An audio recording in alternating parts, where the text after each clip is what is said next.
how do you promote human flourishing? The belief is that we're all made in God's image, but I think the only system of economics that allows you to use your God-given talents is a free enterprise system. I wanted to learn how to enter the business world and make a profit, but I also wanted to serve faithfully and lead a very mission-driven career. One of the best things about Concordia and the Batterman School of Business is just the mentor network that I think we have in the Milwaukee community and beyond. I was able to find 1 internship and 2 jobs so far through Concordia alumni or different support networks.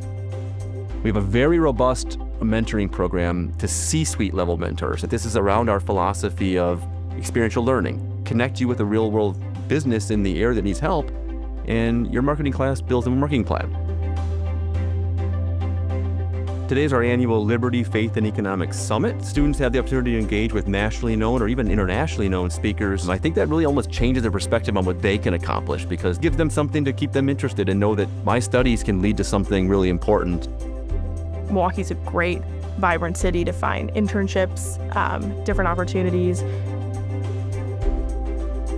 Through the networking events at the Batterman School of Business, I was able to land my first job at U.S. Bank. There are so many different businesses and corporations in Milwaukee that want to hire Concordia students because we are good, we work hard for what we've got, and truly lead and go down the path that God has provided for us.